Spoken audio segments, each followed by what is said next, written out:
Hello everyone, my name is Felix Jose Alvarado, and today I'm going to present my group number 2, in charge to talk about the second battle. My group members are Dionisio, Elizabeth, Josefina, Daddy Leica, and also me, Felix Alvarado. Today we are going to talk about this interesting topic and analyzing the second battle of Beowulf. Hope that you can pay attention and learn the most that we can. Hello everyone, this is Dionisio. I'm going to be reading the summary for the second battle as well as the setting.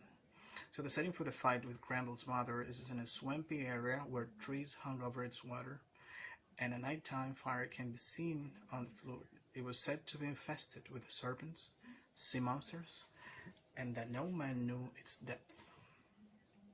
As for the summary, after Grendel's death, his mother, seeking revenge, goes to Heroth and take Grendel's arm back along with Asher, the favorite thane of Hrothgar.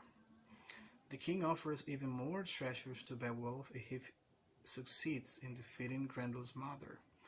A troop of warriors went to the lake where they found Asher's head in the waters. Beowulf put on his armor of chainmail and his helmet, picked up the sword Runtin that Unferth had lent him, also asked Hrothgar to protect his good companions and send the treasure he's won to Hylak should he fail to return from the fight with Grendel's mother.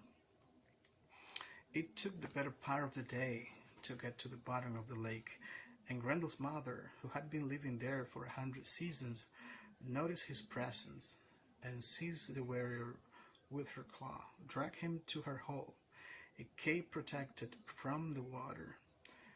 He attacked the mighty woman with his sword, but he found that he could not wound her with it.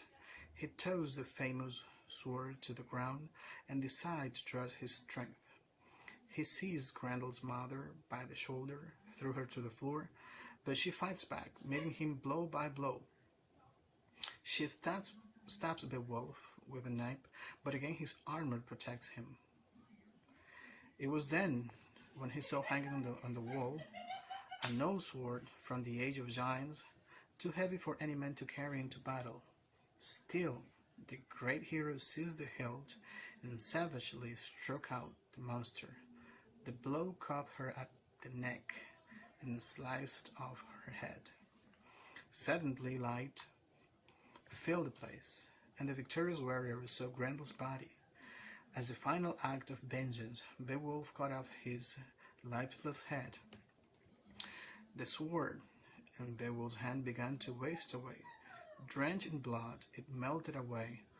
All that he took from the cave was Grendel's head and the hilt of the sword.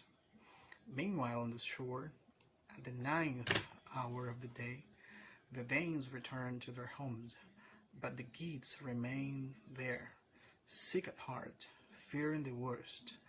But they rejoiced once they saw the heroes safe, and together they returned to Heroth, bearing Grendel's head upon a spear. Beowulf told the king how he defeated Grendel's mother. The king also tells Beowulf to keep himself from arrogance and envy, because with age the strength will wane, and with time death will overcome him. He gave additional treasures to Beowulf as they prepared to leave. The hero told Hrothgar that if he beyond the waters learns that he is needed again, he will return with 1,000 warriors to help. That's the end of the second battle. Thank you. Hello, this is Felix Alvarado, and I'm going to talk about the conflict and the climax of the second battle. Well, the conflict started when Beowulf resisted Grendel's mother's temptation, but he failed, and the other monsters come to see what she catched. Then Beowulf realizes that he was in someone's battle's hole. Beowulf noticed that no sword could slice Grendel's mother's evil skin. The Runtin was useless when he needed. They wrestled, she ripped, stored, and clawed at him. If weapons were useless, Beowulf would use his hands. The climax. Uh, Beowulf took the sword from the wall, broke the chain on its hilt, and lifted high over his head, and struck with all his strength, cleft Grendel's mother's neck, and cut it through, broke bones and all. Then her body fell to the floor lifeless. Good afternoon, my name is Josefina George.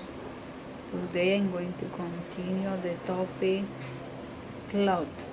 Battle Grandor mothers deny her celebrity Grandor des rogar and men slept in every Grandor mother, angry that her son had been killed, set out to get Reverend. Beowulf was Edward.